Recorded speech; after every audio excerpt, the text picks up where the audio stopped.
Jared Polin, phronosphoto.com here at Alan's Camera. As you know, I've already finished my review of the Canon 6D and the Nikon D600. Popping up on the screen right now, you can click on either one of those so you can see my full-on review. But I wanted to put them side by side and just point out some of the things I liked, some of the things I didn't like, and try to help you figure out which one is for you. Should you go with the Canon? Should you go with the Nikon? It's kind of a toss-up right now, but I want to point out certain things from each that may help you decide which way to go for you. So, price, basically the same price, so we don't even have to worry about that.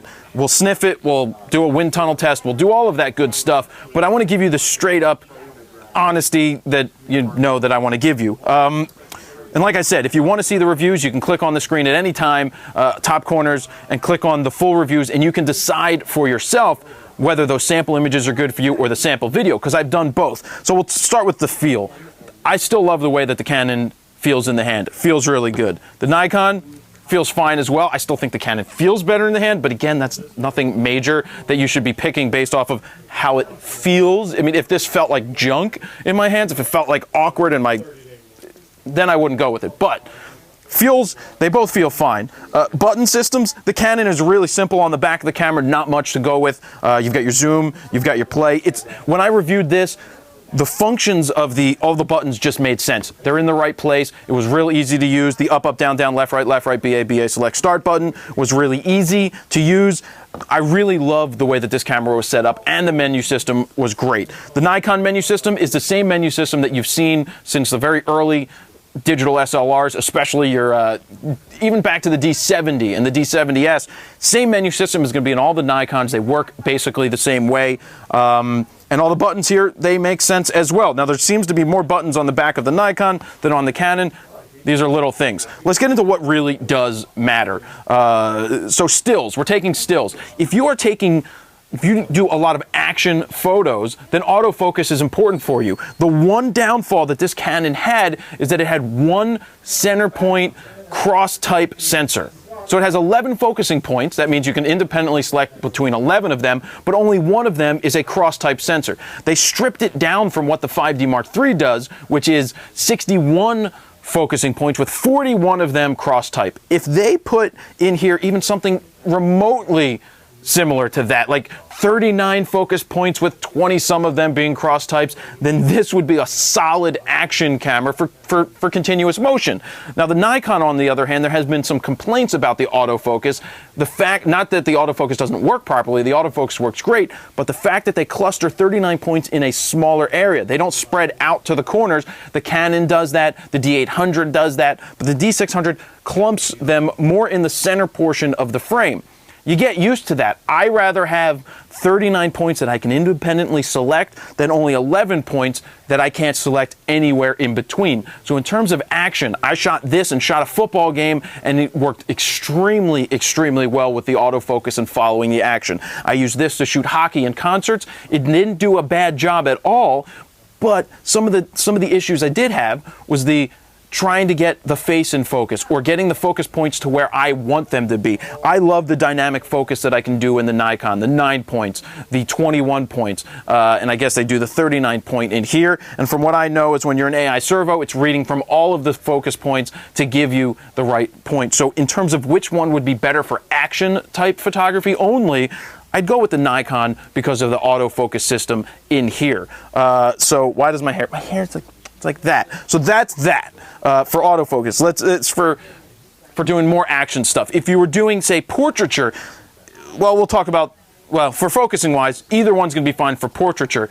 This camera, really great image quality. This camera, I can say really great image quality as well. I think the image quality is on par with each other. I think if you put them side by side, you can look at the reviews that I've done and take the images, low light situations, and they handle very, very well. The one recommendation is make sure you turn off the high ISO noise reduction if you're shooting JPEG, which you should always be shooting RAW anyway. The high ISO noise reduction just smooths out the image, and it probably does it in the Nikon as well, and it just takes away the clarity, so I don't do that. The image quality of this is really, really good. I was really happy with what I got. This would be great for portraits. The single focus, this is going to be great for portraits as well. high ISO capability. This goes to 6400. This goes well beyond. I don't even remember. It's well beyond. But when I was looking at both of them, this at 6400, this at 8000, or this at 6400, or 4000, or 5000, they seem to be on par. They seem to be about the same. The high ISO capability in this camera is really, really good, and it's very good in this one as well. If I had to say, well, this one goes further natively, and very happy with the results I got at 8000. This you could go into the H1 and the H2 modes. I may lean towards the better camera for high ISO capability to the Canon in this case, because it does go further and the sensor is really nice. I was really happy with the files that came out of it. Still very happy with what came out of this camera. So let's look at video modes. If you are looking to strictly do video, a lot of people like to go with the Canons because they have a big, long reputation with doing video. They're starting to make independent cameras like the 1C that is a strictly 4K video camera. Canon has done a great job with the video. The video in this camera I thought was really, really good. If you're looking to grow into video, you probably want to look on the Canon side more so than the Nikon. The Nikon, I think, did a great job with the video. You can see the full music video that I did of my buddy Graham Colton just shooting with the D600. I think it did a great job. But a lot of people like to go with the Canons for future of video. So one other thing we had over here, one SD card slot on the 600, on the 6D, two on the D600. I like having the option for two, one for video, one for stills. This, you know, you're going to fill it up pretty quick, depending on the size of the cards you have. Sniff test, chalk pastel smell, I love that. Cloud smell because it has no smell right now. I'm going with the Canon because I love the chalk smell. I mean, if I went with one smell, I'd go with the sniff test of that. Wind tunnel test. Let's see who would win the wind tunnel test if we did this. Well, I think that we got to put the Nikon in front. It's a little more ergodynamic. Yeah, the wind test. I think I'd give Nikon the wind test. It's a little lower on the high end. The Canon sits up higher. Not a big deal. Pop-up flash in the D600, no pop-up flash in the Canon 6D. Why? Because they put the GPS module in back, or where the flash would be, and they put the Wi-Fi module. I like that Wi-Fi. I haven't used it. Why would I like it? There seems to be one situation where you could use it. You could select a picture on your phone. I don't know if you can do it in RAW. That may take a while to transfer, kill the battery more, and kill your phone battery. But if you could select a RAW file, or even a JPEG preview if you're doing both, and have it go to your phone and have it upload right to somebody, that's a pretty cool feature, especially to have it built in. The Nikon doesn't have that. So to have that built in is pretty cool. I still think most people would rather have a pop-up flash than the GPS built in and all of that. I think a flash may become more useful than anything else. Battery life, I'm going to say, is probably going to be about the same. The feels of the cameras we talked about.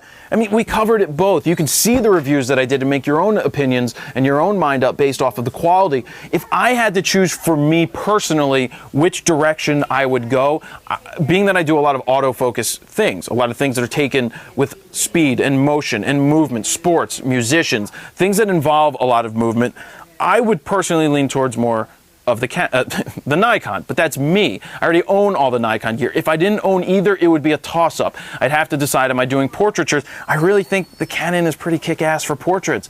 You know, you don't have to worry about the autofocus. I think the sensor is tremendous. I think that they're both really good cameras, and I don't think you can go wrong with either. And I'm sure that surprises a bunch of people to say that I gave this a full-on review, but I do. I mean, this is a great, fantastic camera, just with that one issue of the autofocus system.